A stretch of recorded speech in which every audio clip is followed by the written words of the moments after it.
Queridos amigos, vamos dar início agora a mais um vídeo dessa série Aconteceu na História da Igreja, um quadro aqui do canal Estandarte da Liberdade, que eu tenho o privilégio de apresentar a vocês todo sábado, e eu falo de coisas que aconteceram em dias como hoje, até a próxima sexta-feira. No nosso caso, esta é a semana 23, o 23º vídeo. Vamos falar de coisas que aconteceram em dias de 4 a 10 de junho. Primeiro, me desculpe um pouco minha voz, ou se eu tossi, porque essa semana eu estive um pouco resfriado. Agora que eu estou um pouco melhor, eu vou conseguir gravar o vídeo para vocês. Ainda bem, né, que melhorei para poder fazer isso aqui, senão ia ser mais difícil. Vamos ver o que é que aconteceu por esses dias. Dia 4 de junho, o Templo de Montreal, Quebec, foi dedicado pelo presidente Gordon B. Hinckley. Mais um templo no ano 2000, né? Isso que a gente está só em junho. Começamos agora o mês de junho. Já temos vários templos dedicados esse ano. E mais um pelo presidente Hinckley, né? É um recorde. Os templos, a pessoa que mais dedicou templos em toda a história da humanidade foi o presidente Hinckley. E o ano em que mais se dedicaram templos foi o ano 2000. Foi uma época realmente muito impressionante. Também no ano 2000, no mesmo dia, 4 de junho, o templo de San José, Costa Rica, foi dedicado por James E. Fausto, segundo conselheiro da primeira presidência. Como a gente já viu, né, eu, no início, achava que nunca tinha acontecido. No início do ano, eu achava que nunca tinha acontecido de mais de um templo ser dedicado no mesmo dia, na mesma hora. Mas a gente viu que aconteceu várias vezes, né? Aconteceu no dia 21 de maio, aconteceu um pouco, alguns dias antes. Agora, 4 de junho também, dois templos ao mesmo tempo, né?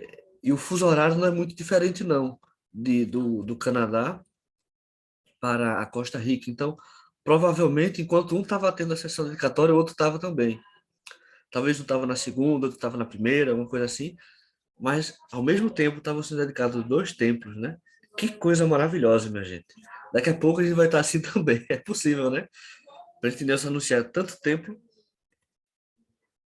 Eu pulei o dia 5 de junho porque eu não encontrei nenhum acontecimento nessa data, nesse dia, né? De qualquer ano. Se você souber de alguma coisa do dia 5 ou de qualquer outro dia e querem que eu inclua aqui, né? Querem que eu bote alguma data futura, alguma coisa que eu deixei de faltar, me avisem, comentem aí. Eu gosto de ver seus comentários, às vezes tem gente que faz uma pergunta, eu acho isso muito bom.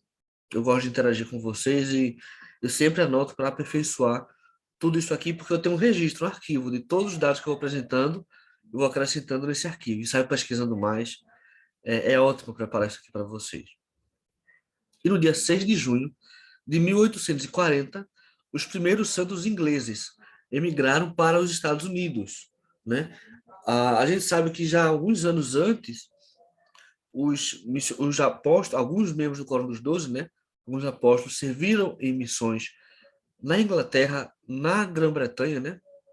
Na Irlanda, Escócia, País de Gales, Inglaterra mesmo, e batizaram milhares de pessoas. Milhares mesmo, né? Em um ano batizaram 1.500 pessoas, em outro ano 2.000. E chegou que era muita gente. Era quase mais gente do que tinha nos Estados Unidos, para vocês terem ideia. E o Senhor mandou que esses santos se reunissem. Assim como os santos que tinham se convertido ao Evangelho nos Estados Unidos e Canadá deveriam se reunir, às vezes em Nova York, às vezes no interior de Nova York, né? Às vezes em Kirtland, Nauvoo, no Missouri, mas eles sempre tinham que ficar juntos. O Senhor lembrou que esses santos deveriam fazer a mesma coisa. E começaram aí um grande êxodo para os Estados Unidos. Embarcaram em Liverpool, que é uma cidade portuária, né? Era a maior cidade portuária que conduzia aos Estados Unidos, porque fica justamente no oeste da Inglaterra, e tem portos muito bons, até hoje é famosa por isso.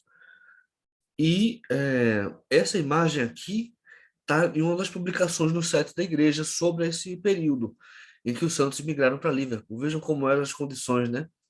De segurança, de higiene. Muita gente assim no meio da rua, o vapor da neblina, da névoa, né? Se misturava com o vapor de caldeiras, de poluição mesmo, porque Liverpool era uma cidade, foi uma das primeiras cidades inglesas a se industrializar, por isso ela era muito suja também, esses Essa água aí provavelmente recebeu muitos dejetos da cidade. Então, eram condições muito escassas mesmo de higiene, né, para os nossos padrões de hoje. E o povo embarcou e passou semanas nos barcos até chegar nos Estados Unidos para ainda fazer uma outra viagem até onde estavam os outros santos, né? Foi mais uma provação para esses pioneiros. Dia 7 de junho, para variar, em 1998, o presidente Hinckley dedicou o templo de Preston, Inglaterra. Veja que templo bonito, né? Eu não vi muitos templos parecidos com esse. Ele não tem muitos detalhes exteriores, né? Apenas alguns detalhes na fachada. Do lado tem nem sei o nome disso aqui, essas colunas aqui, essa marquise, sei lá se pode chamar de marquise. Essa parte da frente acho que sim, né? O jardim dele é bem discreto, né? Um estilo bem inglês, bem sóbrio mesmo, belíssimo. E o templo de Payson, Utah, dia 7 de julho de 2005, foi dedicado por Henry B. Eyring, que nessa época era primeiro conselheiro na primeira presidência. Dia 8 de junho de 1888, a igreja, a Junta de Educação da Igreja, na verdade, emitiu um comunicado dizendo o seguinte, que todas as estacas da igreja deveriam criar escolas de educação secundária, né? Menos nas cidades que tinha mais de uma estaca, aí elas juntas instituiriam uma escola só. Como era isso? Elas chamadas de academies. Essas academias, né, eram instituições de educação secundária equivalentes ao nosso ensino médio de hoje, porém o ensino médio naquela época era quando você acabava os estudos, né? Uma educação superior era uma coisa muito mais difícil de se alcançar e o ensino secundário já era bastante avançado, muito mais avançado do que é hoje, né? Então, muitas pessoas, inclusive, existiam profissões regulamentadas e tudo só com estudos secundários. Você já escolhiam a área, seja na área científica, na área é, de humanas, científica, digo, ciências mais exatas, naturais, ou ciências humanas, sociais. Você tinha já esse perfil, né? Ainda hoje os Estados Unidos têm muito disso, não é tanto como naquela época. E a igreja fez isso para incentivar que o povo estudasse. A igreja tinha começado a instituir academias de nível terciário, né, terceiro grau, ou seja, universidades, e precisava que as pessoas é, estudassem também, se preparassem para isso, que começasse desde essa época. Então, eu trouxe aqui para vocês três imagens de alguns dos prédios dessas academias. Eles tiram vários, nem todos os destaques chegaram a criar suas escolas, suas academies, né? Infelizmente, tinha um trabalho enorme para fazer isso. Mas muitas conseguiram fazer, as outras não conseguiram porque depois a igreja abandonou essa política, né? E aí passaram a mudar essa regra. E muitas universidades, muitas estacas criaram essas escolas.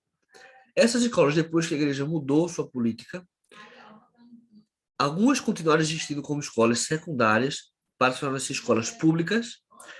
Em outros lugares passou a ser escolas privadas, certo? O que é bem raro nos Estados Unidos, né?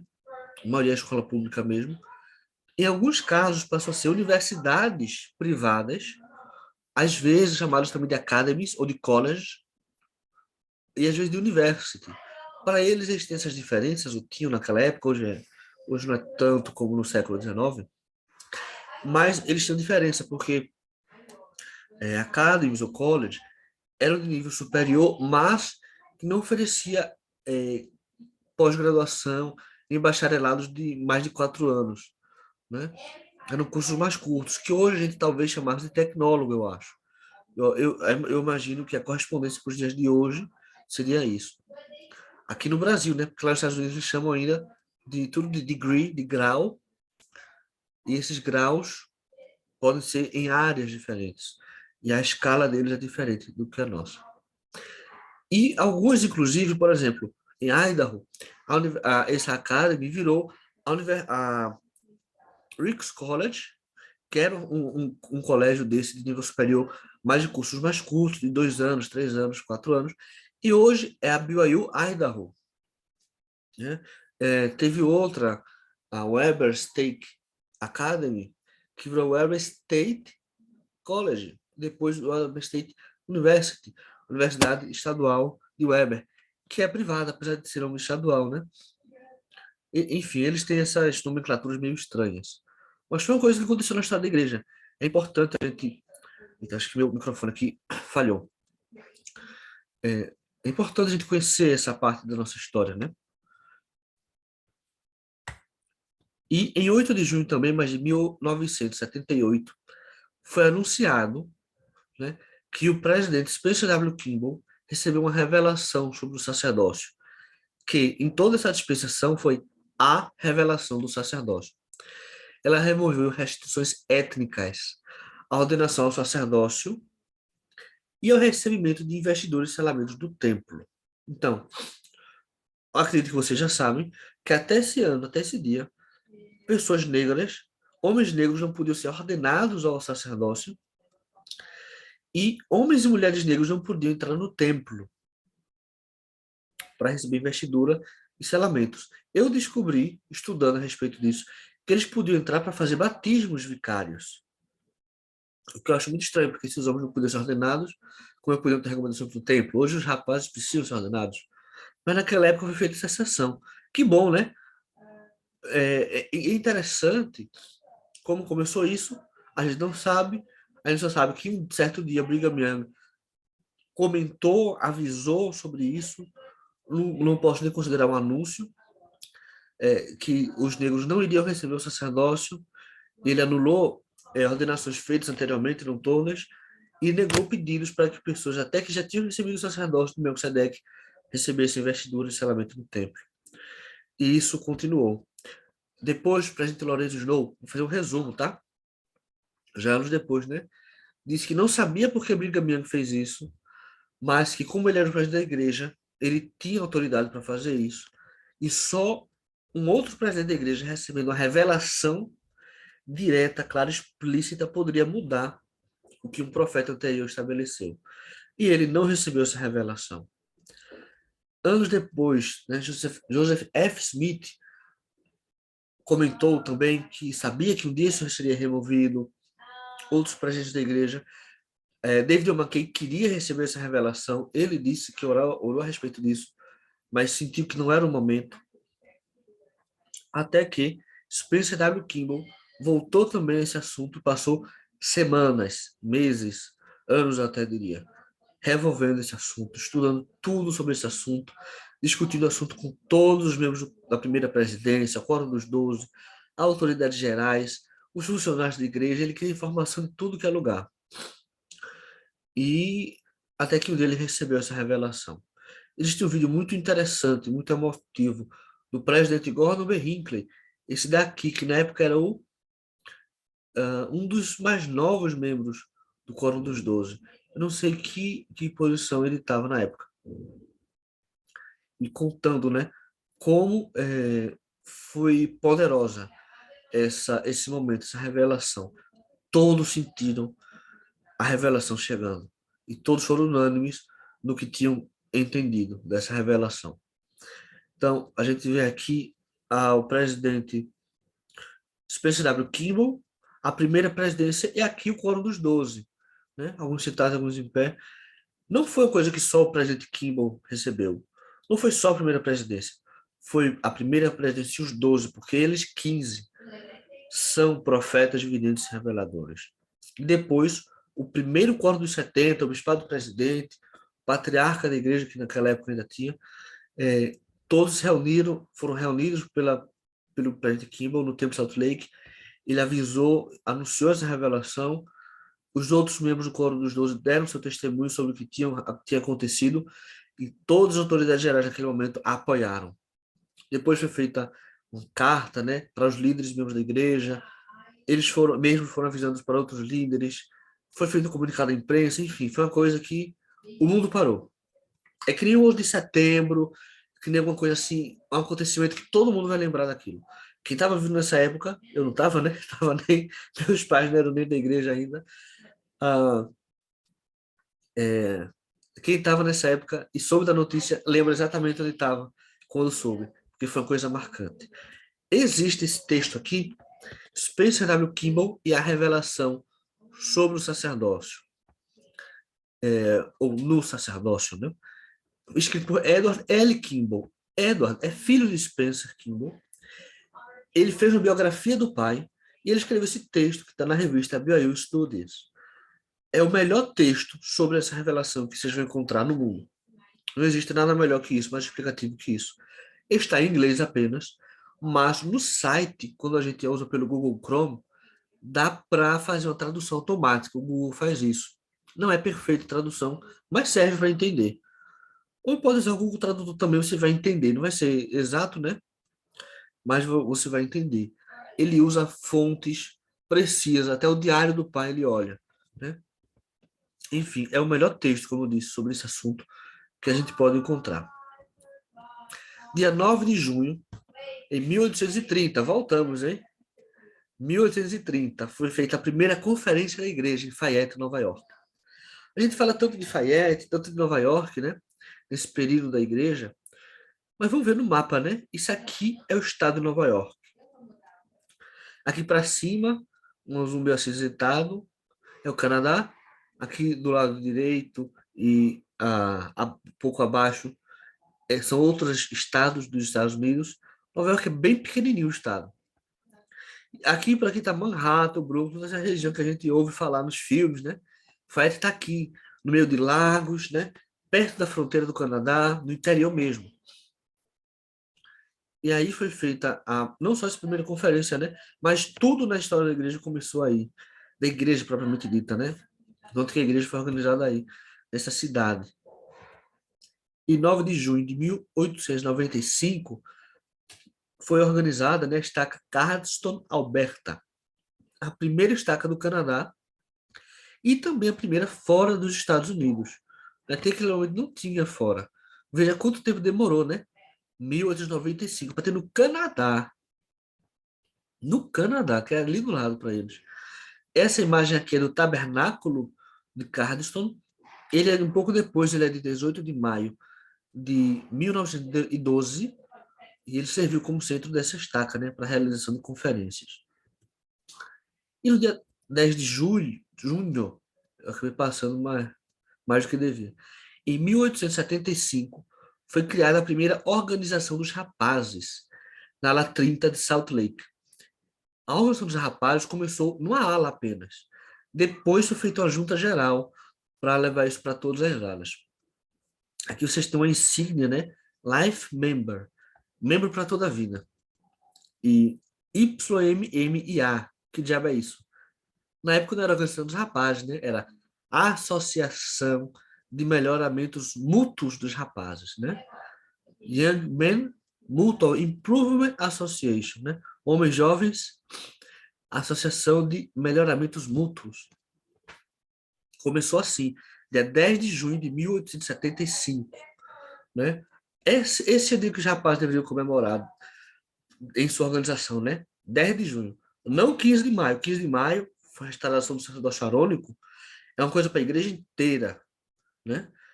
Todo mundo foi batizado, todo mundo recebeu as bênçãos através do batismo, que João Batista restaurou.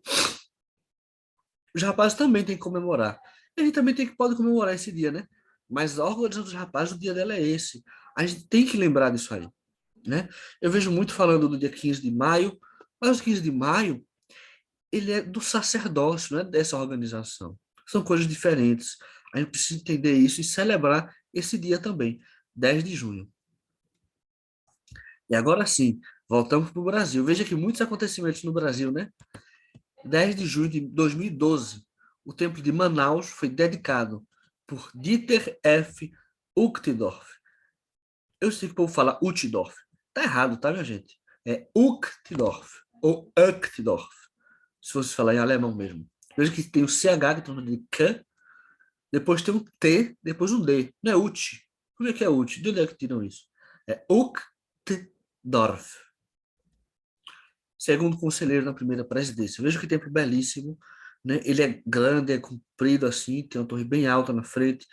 Tem todo esse espaço aqui de estacionamento, de alojamentos, pertinho do rio, né? Aqui tem até uma passagem para a pessoa que chega de barco, enfim. É um lugar incrível. Então, esses foram os acontecimentos dessa semana. Espero que tenham gostado. Deixem seu like, seus comentários e compartilhem com seus amigos, tá bom? Espero vocês na próxima semana. Até lá.